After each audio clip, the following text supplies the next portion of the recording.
Nous sommes aujourd'hui dimanche 29, premier mois 2023. Nous avons comme thème ce matin comment obtenir la victoire.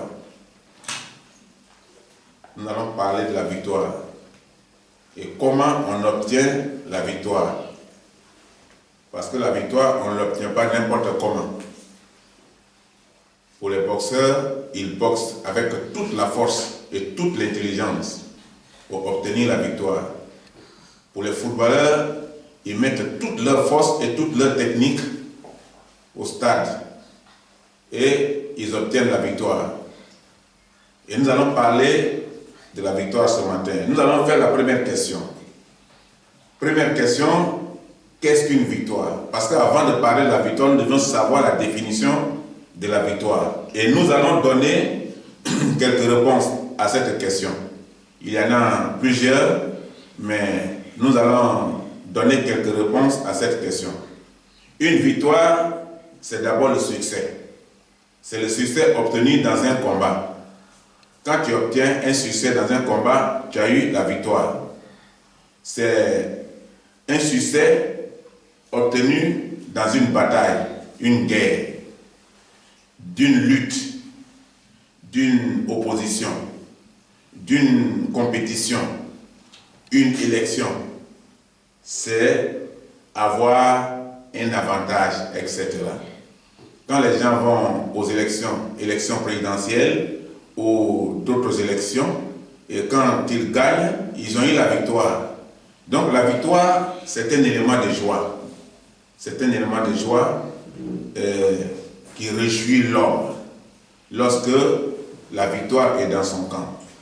Et dans la vie, chacun veut sa liberté. Chacun veut sa liberté. Personne n'apprécie les conflits. Personne n'aime les conflits, les guerres, tout ce que nous venons de citer, les batailles, les guerres, les luttes, l'opposition. Donc, tout ça, tout ce qui n'amène pas l'homme dans la joie, qui amène l'homme dans les conflits. Et personne dans la vie ne veut les conflits. Ou être l'objet d'attaques injustes. Vous voyez que souvent, les gens sont attaqués injustement. Ils sont attaqués injustement et quand ces choses arrivent, alors les gens se sentent parfois dans l'obligation de se venger ou dans l'obligation d'être frustrés parce qu'il y a eu une attaque injuste contre eux. Mais sans le vouloir, nous pouvons être victimes. Nous pouvons être victimes d'une attaque ennemie. On est souvent victimes d'une attaque ennemie. Pour la simple raison que nous vivons dans un monde où deux forces s'opposent.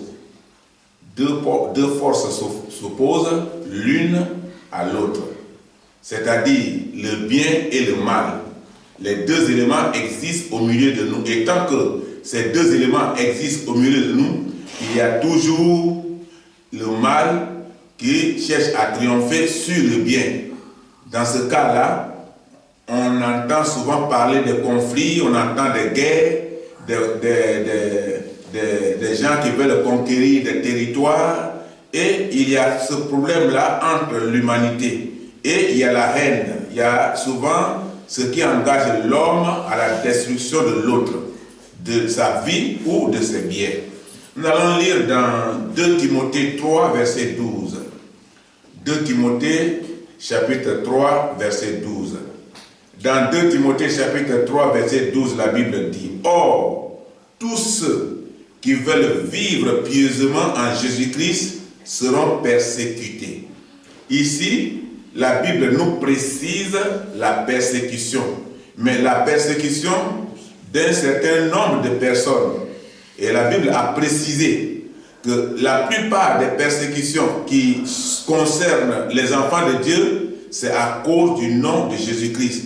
Et Jésus dit que tous ceux qui vont essayer de proclamer leur victoire au nom de Jésus-Christ seront persécutés.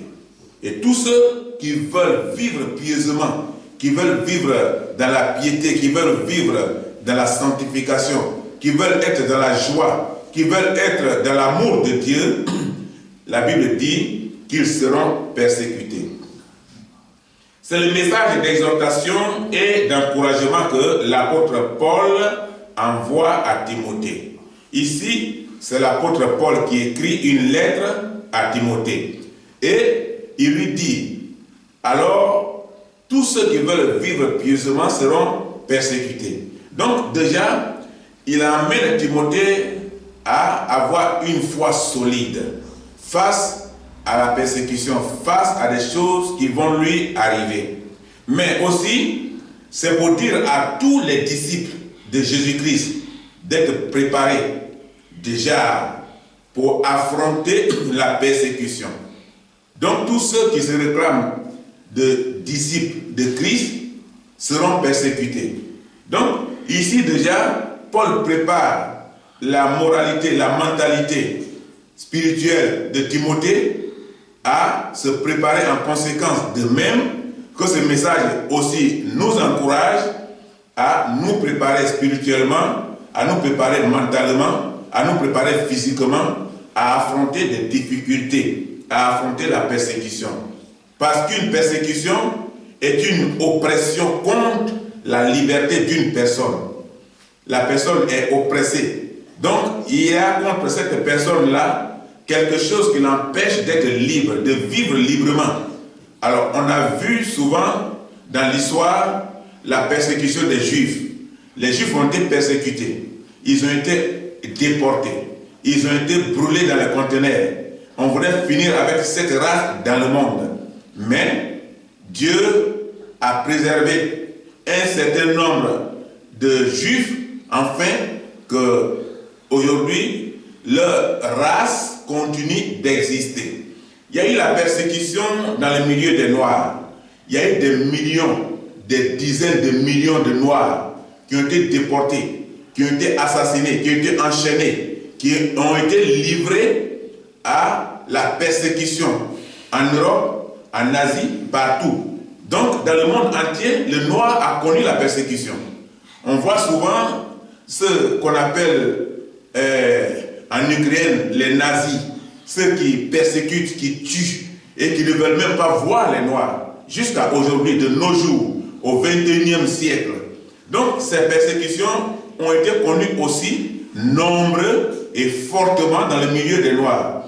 Donc, la persécution ici, Paul, très tôt, a informé à Timothée que c'est des choses dures qui vont arriver et qui vont enlever beaucoup de personnes sur le chemin de Dieu. Parce que la personne qui est persécutée risque d'abandonner la foi. C'est ce qui se passe en Arabie Saoudite. Les gens qui ont la foi, qui rentrent en Arabie Saoudite, sont interdits de rentrer avec les Bibles.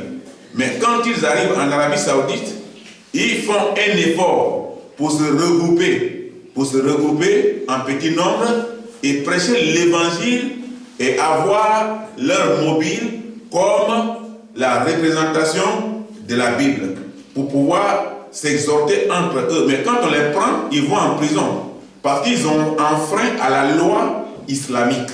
Le nom de Christ ne veut pas être proclamé là. Pourtant, il y a des mosquées partout dans le monde. C'est ça la persécution que Jésus parle ici, que Paul parle ici à Timothée. Il dit tous ceux qui veulent vivre pieusement vont connaître forcément la persécution. Donc, le nombre de personnes que nous parlons au niveau de l'Arabie Saoudite, par exemple, ils veulent vivre pieusement, ils veulent vivre dans la sanctification, ils ont un choix. Parce que la religion, c'est un choix. Mais on veut les obliger à changer le choix et à vivre comme eux. Et quand c'est comme ça, la persécution intervient dans l'obligation. Voilà ici ce que Paul voudrait dire à Timothée. Cette oppression consistant à appliquer à une personne ou un groupe de personnes. Voilà, c'est ça la persécution. Ce n'est pas seulement une personne, ça consiste à appliquer à une personne ou un groupe de personnes des mesures ou des traitements injustes, quand on applique à ta vie des traitements injustes, c'est une persécution. On te persécute.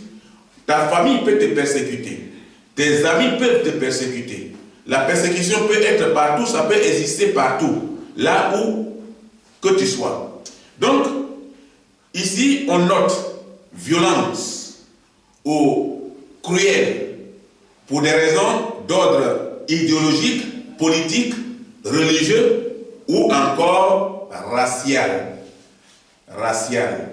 Et nous voyons ici que en Europe, la plupart des gens ne veulent pas voir le noir. Et ils ne veulent pas non plus voir son évolution. Quand le noir travaille dans un lieu, on veut qu'il soit dans le lieu le plus pire, qu'il fasse un travail le plus difficile. Et quand on le voit dans les conditions qui vont par rapport à lui, son intelligence, son diplôme, ce qu'il a appris, sa connaissance, on n'apprécie pas. Parce que ce n'est pas dans cette condition qu'on voudrait, par exemple, le voir. Mais puisque il a étudié mieux que celui-là, alors il mérite sa place. Donc, c'est ce que, par exemple, le professeur Yamsi est en train de vivre en France. Il a fait de grandes études. Et il est persécuté par son choix de défendre l'Afrique. Mais on ne peut pas lui enlever ce qu'il a appris. Et il n'est pas le premier. Il ne fait que suivre l'ordre de ceux qui l'ont précédé. Donc la persécution, c'est souvent par rapport à ta position sociale, à ta position d'ethnie ou à ta position de peau. Ici, au temps de Paul, quand il parlait à Timothée, il savait que Timothée serait confronté à des difficultés en enseignant la parole de Dieu. Et quand Timothée va vouloir enseigner la parole de Dieu correctement, il sera confronté à la persécution. Dans la persécution, il y a forcément un combat qui s'impose à la personne. Parce qu'au fait, si tu es persécuté, tu cherches à te défendre. Mais si tu n'as pas la force pour te défendre de façon violente, tu dois te défendre d'une autre manière pour sortir de là. Donc c'est forcément un combat pour que tu sois libre, pour qu'on te laisse vivre libre. Mais on ne te laissera pas vivre libre quand tu es persécuté. Des attaques sous différentes formes pour perturber la paix et la tranquillité de nombreuses familles. Aujourd'hui, il y a de nombreuses familles qui sont persécutées. Donc, il n'y a pas la paix dans ces familles-là. Il n'y a pas la paix parmi les membres de ces familles-là. Donc, de nombreuses familles sont confrontées à la persécution. La plupart des chrétiens qui n'ont pas de réelle communion avec Jésus-Christ ne savent pas du tout ce qu'il faut faire, ce qu'ils doivent faire devant de tels problèmes. Ils ne savent pas. Mais c'est quand quelqu'un est en communion avec Dieu, est en bon rapport avec Dieu, il connaît. Il est averti parce qu'il sait déjà ce que Paul a dit à Timothée. Il se saisit de ça, il se forme davantage et il essaie d'amplifier sa foi. Nous allons lire dans Jean 15, verset 20. Jean, chapitre 15, verset 20. Dans Jean, chapitre 15, verset 20, la Bible dit: souvenez-vous de la parole que je vous ai dite. Le serviteur n'est pas plus grand que son maître. S'ils m'ont persécuté, ils vous persécuteront aussi. S'ils ont gardé ma parole, ils garderont aussi la vôtre. La parole qu'ils vont garder de nous, ce n'est pas notre parole de notre corps, de notre décision. C'est la parole que nous allons garder en nous, qui vient de Christ, la parole de Dieu. Et lorsque nous allons garder cette parole, que nous allons proclamer cette parole, que nous allons enseigner cette parole, les gens comprendront et ils garderont aussi cette parole qui leur conduira au salut. Donc voilà, il dit ici que s'ils m'ont persécuté, vous serez persécutés. Garder ma parole veut dire que lorsque vous ou lorsque dans l'ensemble, nous essayons d'obéir à la direction de Dieu, que nous sommes persécutés. C'est lorsque nous essayons d'obéir à la direction de Dieu que nous sommes persécutés par des gens qui sont contre la parole de Dieu. Par des gens qui sont contre la parole de Dieu. Soit au travail, par notre patron, ou à l'école, par nos enseignants, nos voisins, notre propre famille. Parce que pour ton choix, la famille peut te persécuter si ta famille n'est pas chrétienne.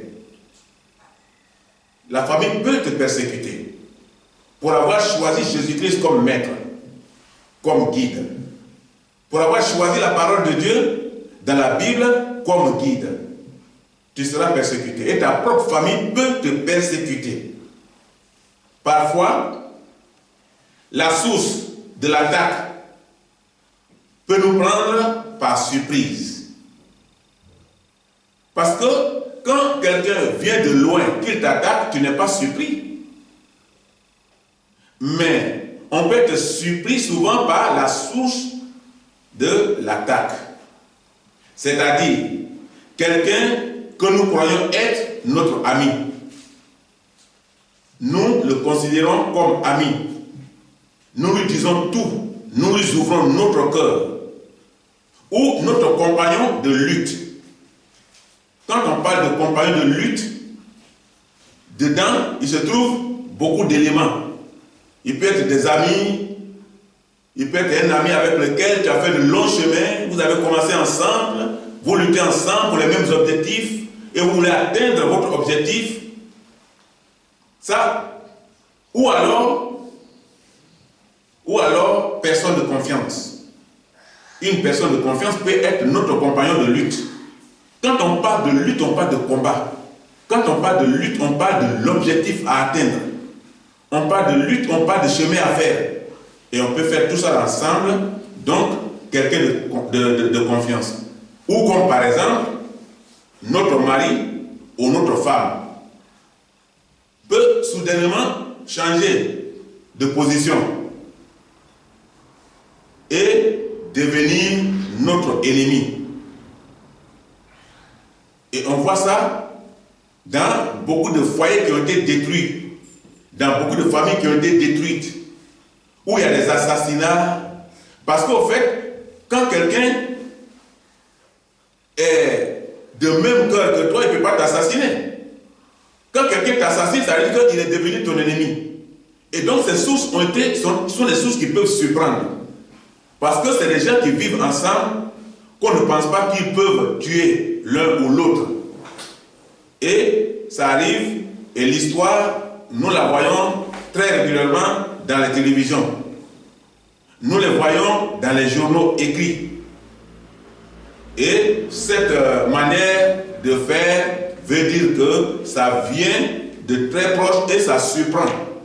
C'est pourquoi je dis que la source d'attaque peut nous prendre par surprise. Nous allons voir dans Actes 2, verset 21. Actes chapitre 2, verset 21. Alors, quiconque invoquera le nom du Seigneur sera sauvé. Ici, là, nous allons développer le mot sauvé de deux manières. Le verset explique deux sortes de salut par le nom de Jésus-Christ. Il y a le salut éternel. Premièrement, il s'agit d'une personne qui croit que Jésus est le Sauveur, qui pardonne son péché et qui le conduit au salut. Ici, ça, c'est une sorte de salut. Mais il y a aussi deuxièmement, c'est une personne qui se trouve face à un danger et utilise le nom de Jésus-Christ pour avoir son secours. Et lorsqu'il a le secours de Christ, quand il gagne, il a sauvé sa vie. Ici, c'est aussi le salut. Et le diable opprime les gens à sa guise. Le diable opprime les gens à sa guise là où l'évangile est absent. Les gens sont possédés par les démons, surtout dans les lieux où règne le culte des idoles et des mauvais esprits. Il y a beaucoup de lieux où on ne trouve que l'adoration des idoles et des mauvais esprits. Et Satan empêche les gens d'enseigner dans ce lieu-là la parole de Dieu. C'est ainsi qu'on a persécuté les prophètes qui nous ont précédés. Les Paul ont été persécutés. Les Daniel, les Moïse. Il y a une longue liste des gens qui nous ont précédés, qui ont été persécutés à cause du nom de Jésus-Christ. Quiconque invoquera le nom du Seigneur sera sauvé. Au fil des ans, Dieu m'a révélé que la course était difficile. Dieu m'a enseigné comment réagir à ce genre de situation. Et chaque chrétien doit l'apprendre à un moment donné de sa vie chrétienne, sa vie spirituelle. Il doit apprendre. Il doit faire la différence entre la vie physique de l'homme et la vie spirituelle de l'homme. Quand j'ai créé cette église, 2 ans après sa création, je pouvais démissionner à cause d'énormes pressions que m'infligeait un groupe qui voulait son départ. Et ça a été difficile à cette époque parce que la source m'a surpris. Des situations comme celle que je vais vous raconter ont déstabilisé plusieurs églises. Et les églises ont été fermées. Mais je me suis vite aperçu qu'il désirait faire de même avec moi. Il affirmait que j'étais voleur, j'étais escroc. Je n'avais ni expérience, ni la capacité de diriger la communauté. Mais le problème, c'est qu'on ne te dit pas en face, on forme un groupe. Et ce groupe commence à dissimuler des messages, à répartir des messages en mal contre toi, les critiques. Parce que simplement, ils voulaient un club social et non une église. Quand les gens veulent un club social, ils commencent déjà à s'opposer à l'enseignement. Ils commencent déjà à s'attaquer à l'enseignement. Ils commencent déjà à haïr. Et ils pensent que le message va contre eux, contre leur vie. Et on rentre dans leur vie. Et la vie devient privée. souhaitant mon départ ou la fermeture de l'église. Les membres du groupe m'ont donc accusé de toutes les choses imaginables et ont essayé de gagner à leur cause tout ce qu'ils pouvaient. Et le combat était engagé. J'ai été trimballé devant le tribunal de première instance de Saragosse.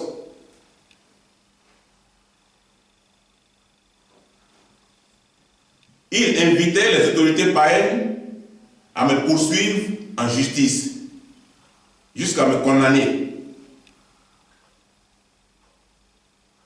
Et parlait contre moi des faux témoignages. Ils ont réussi à convaincre beaucoup de membres à me faire partie. Mais après l'investigation de la justice sur mon compte bancaire et sur tous mes biens, il se trouve que le dossier est vide. C'était simplement parce que on voudrait quelqu'un qui n'allait pas prêcher sur le péché, qui n'allait pas toucher leur privé.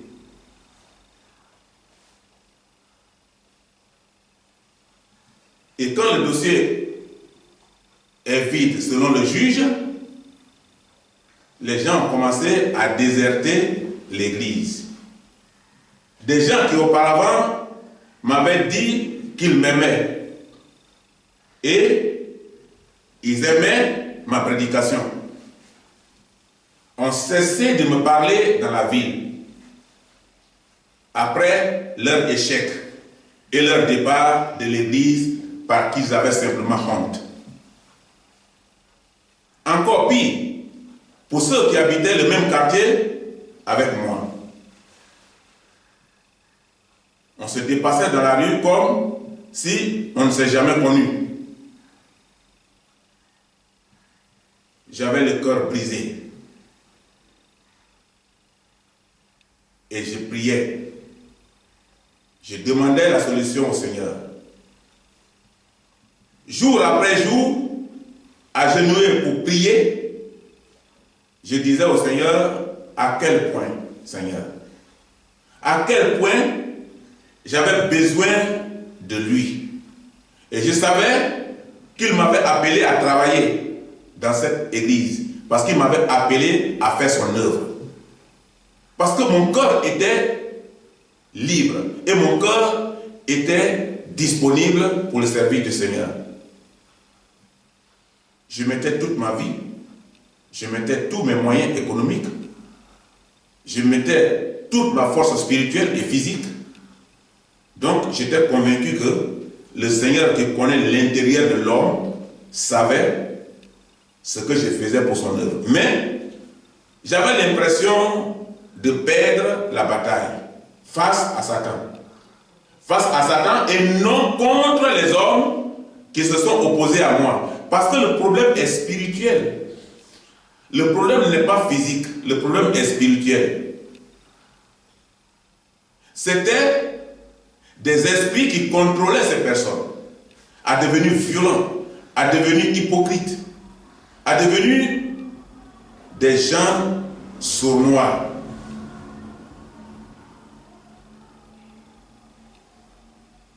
Dans notre verset précédent, Actes 2, verset 21, la Bible nous dit que quiconque invoquera le nom du Seigneur Jésus-Christ sera sauvé. Ce qui explique aussi qu'il aura la victoire. La victoire sur ses adversaires. La prière devient alors la première priorité et la seule arme de combat pour moi à cette époque-là. Donc, quand quelqu'un se retrouve dans une situation quelconque, la prière est la première priorité. Dieu doit être consulté. Et tout devait être remis à lui pour qu'il réponde. Je priais. Je priais. Et je disais au Seigneur, d'après ce que je vois, il reste mon seul défenseur. Parce que j'étais sincère avec moi-même et j'étais sincère avec le peuple sur qui j'étais établi. Il était mon seul défenseur pour me sauver de mes détracteurs. Parce que j'avais connu trop d'humiliation, des complots et des mensonges de la part des amis et frères en Christ. Ou peut-être déguisés frères en Christ. Mais au milieu du conflit, à travers ma douleur et ma confusion, il m'a montré comment il voulait que je réagisse à la persécution. La persécution, ce n'est pas seulement dehors, ça peut être à l'intérieur de l'Église. Les frères de l'Église peuvent te persécuter, mais regarde au Seigneur et non à eux. J'ai appris par la prière les choses qui ont tout changé en moi, qui ont tout changé dans ma décision. Tout ce qui vous arrive, Dieu utilisera pour accomplir un but pour votre croissance spirituelle. La base, c'est la foi. Nous allons lire dans Romains 8, 28. Romains chapitre 8, 28. Dans Romains chapitre 8, 28, la Bible dit: nous savons du reste que toute chose concourt au bien de ceux qui aiment Dieu, de ceux qui sont appelés selon son destin. De ceux qui sont appelés selon son destin. Et ici, là, ce passage est profond. Toute chose concourt au bien de ceux qui aiment Dieu. Ça veut dire que tout ce qui vous arrive, Dieu n'est pas absent. Tout ce qui vous arrive, c'est la volonté de Dieu. Job était dans les situations difficiles. C'était la volonté de Dieu. Pour voir la foi de Job. Parce qu'il y avait trop de paroles derrière Job. Il était riche, c'est pourquoi il t'obéit. Il a plein de familles, c'est pourquoi il t'obéit. Il a telle chose, c'est pourquoi il t'obéit. Mais lorsque la volonté de Dieu s'est fait voir dans la vie de Job, les païens, les entourages de Job, ceux qui regardaient Job, étant serviteurs de Dieu par intérêt, ont compris que Job était un serviteur par amour de Dieu.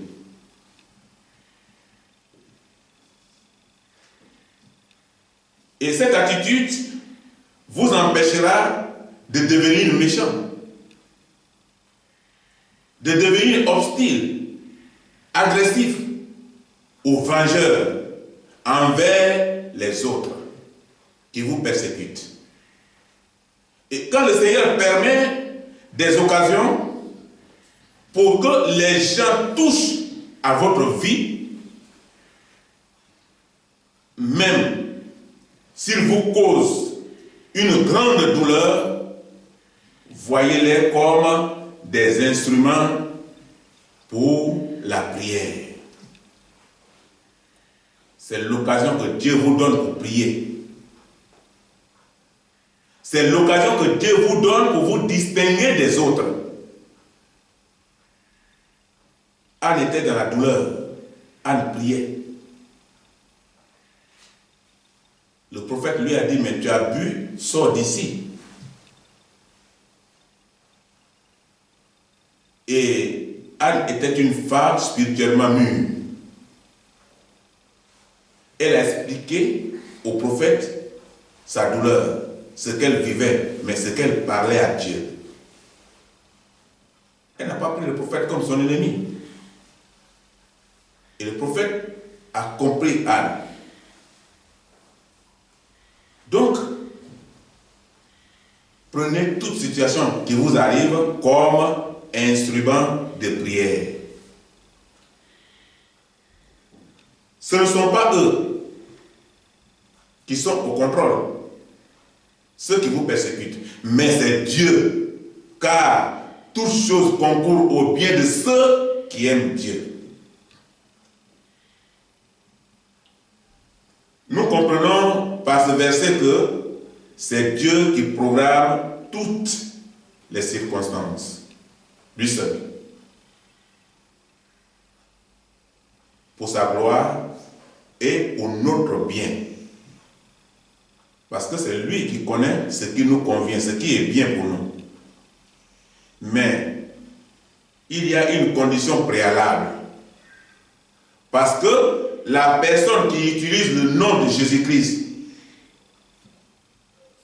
pour chasser les démons ou pour vaincre la persécution doit être forte. Forte dans la foi et avoir un corps pur, une conscience pure. Il doit être fidèle. Ou cette personne doit être fidèle lui-même ou elle-même libérée du péché et des démons.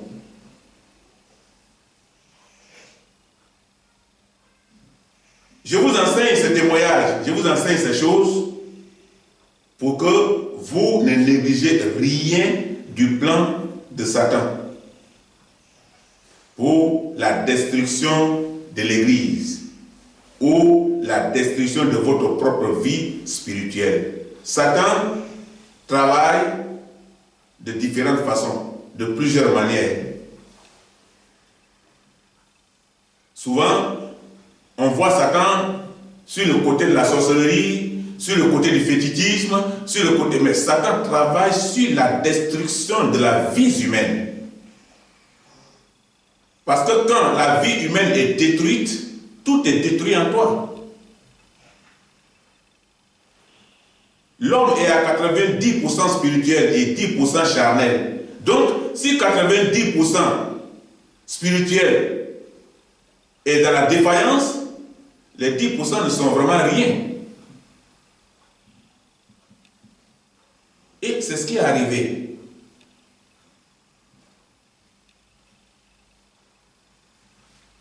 Dieu peut permettre ces circonstances pour sa gloire et pour notre bien. Mais la seule condition, c'est que nous devons être d'abord fidèles nous-mêmes. Nous devons être libérés du péché nous-mêmes et libérés des démons.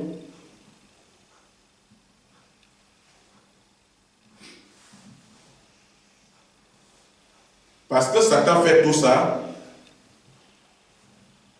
pour étouffer votre salut et votre victoire proclamée par notre Seigneur Jésus-Christ.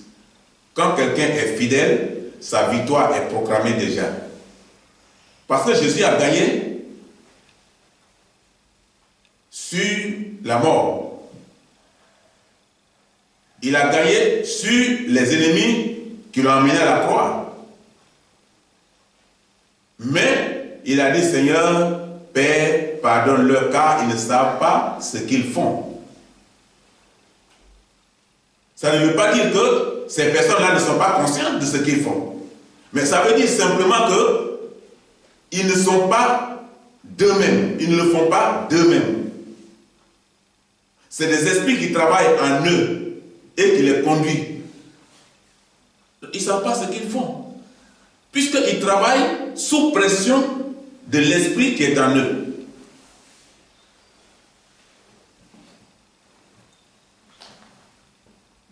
Et c'est ce que la parole nous dit ici.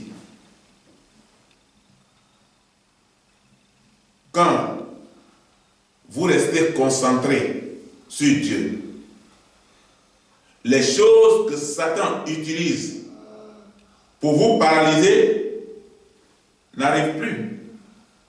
n'arrive plus à vous ébranler.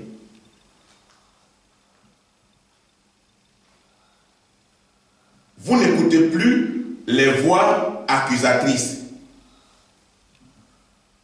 et fausses autour de vous. Parce que ce qui détruit l'homme, souvent c'est ça.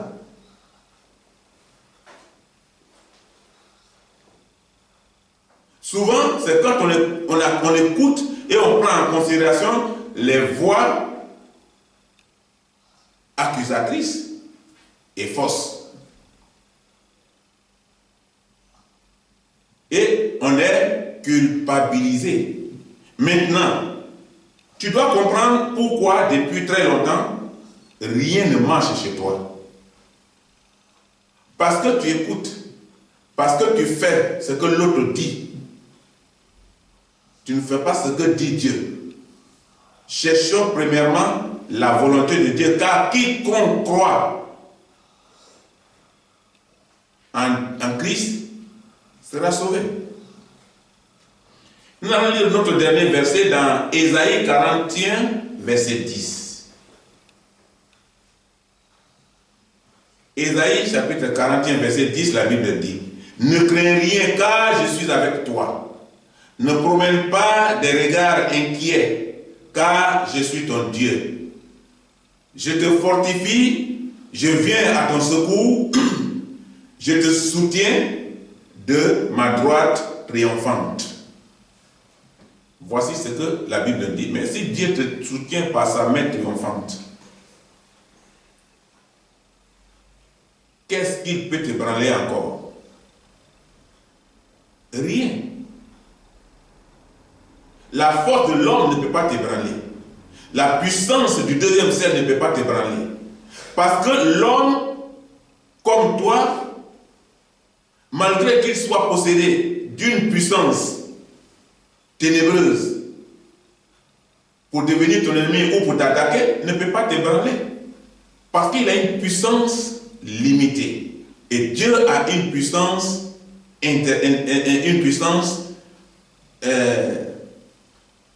qui ne prend pas fin, éternelle. Dieu nous rassure de sa présence. Par rapport à ce verset, il dit: je te soutiendrai par la main triomphante.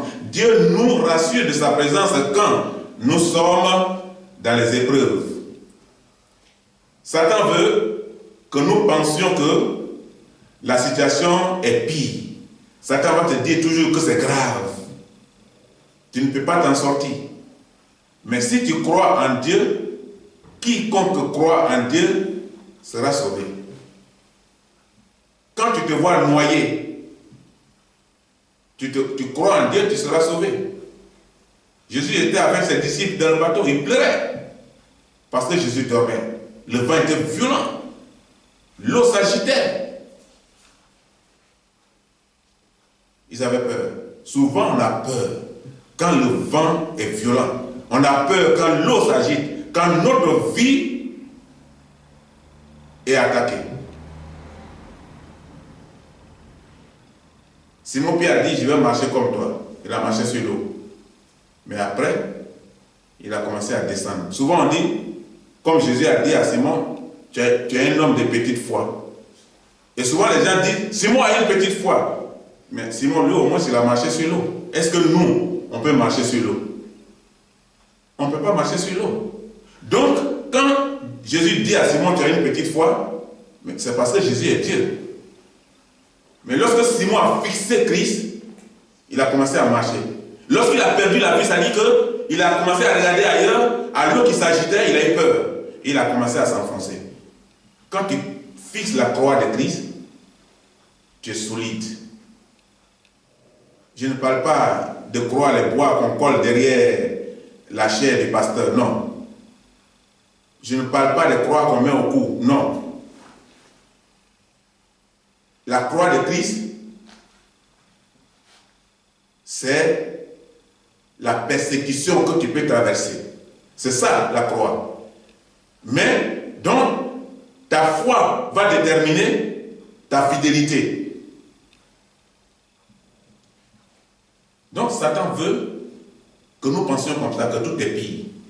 C'est pourquoi Dieu veut que nous concentrions nos pensées et notre cœur sur lui. Sur lui. Jésus a dit à Simon-Pierre, regarde-moi. Il a fixé, il dit, marche, viens. Le jour où tu vas arrêter de fixer Christ, tu vas t'enfoncer. Tu vas tomber entre les mains de tes ennemis. C'est-à-dire, quand tu vas laisser la voix de Dieu, tu as arrêté de fixer Christ. Prosternons-nous devant lui. Concentrons-nous sur lui et implorons-le. C'est lui, notre Rédempteur. Nous allons conclure là ce matin. Et dans la conclusion, confions-nous à l'Éternel. Confions-nous à l'Éternel. C'est lui qui nous tient par la main triomphante. Confions-nous à l'Éternel de tout notre cœur. Et ne nous appuyons pas sur notre sagesse, sur notre connaissance. Dépendons entièrement de la force de Dieu. C'est en ce moment qu'on est solide. Car les conflits, les persécutions et le combat spirituel peuvent nous épuiser. Il arrive un moment où on est fatigué, on dit « Ah, vraiment, je ne peux plus continuer. » Et on s'en va chercher la solution ailleurs. Ces conflits, ces persécutions peuvent nous épuiser sur le plan physique, émotionnel et spirituel. Et c'est là, ce matin, que nous allons nous arrêter. Que Dieu nous bénisse.